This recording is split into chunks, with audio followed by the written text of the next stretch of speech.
Weather.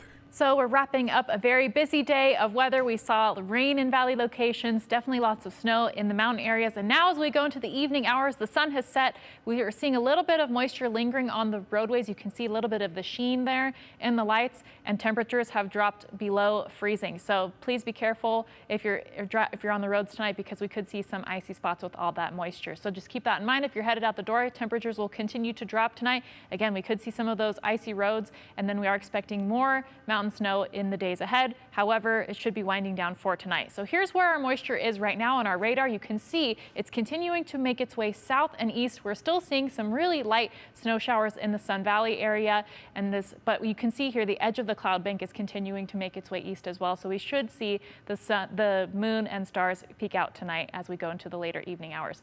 But I feel like the snow is the big story today for a lot of those ski areas and mountain areas.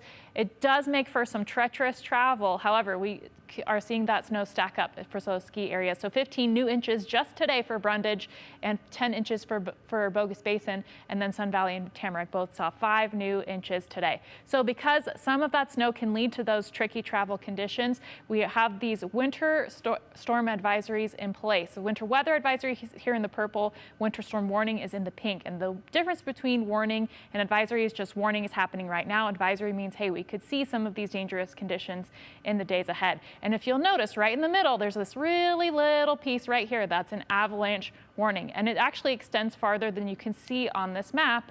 And it actually goes towards the Fairfield area and towards Sun Valley as well. However, you can't see it under the winter storm warning, so I have some of those areas listed for you. So if you're thinking, hey, mountains got lots of snow, that's great, we can head up there.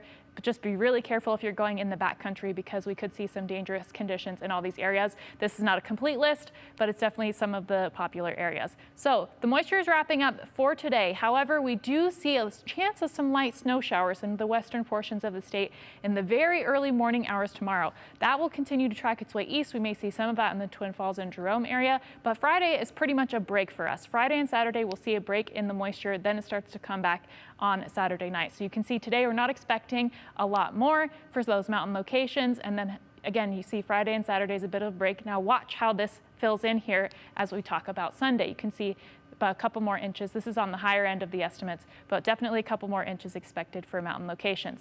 So a cold front moved through today, and that's why we saw some of that moisture intensify. Behind the cold front, we're talking about colder temperatures. So tomorrow is going to be much cooler than it is today. Today's a little bit more on the mild side in comparison. So we're talking about highs back in the 30s for valley locations. And for those mountain areas, we're talking about highs in the 20s. And I wish I had a little bit of a warmer forecast for you, but we're talking about highs in the 30s for much of your 7-day forecast. Yeah, but in the mountains, man, the resorts are going to be pretty busy, I think, yes, starting tomorrow. I think so. And all that fresh powder, and the snowcat drivers are out there grooming already, probably.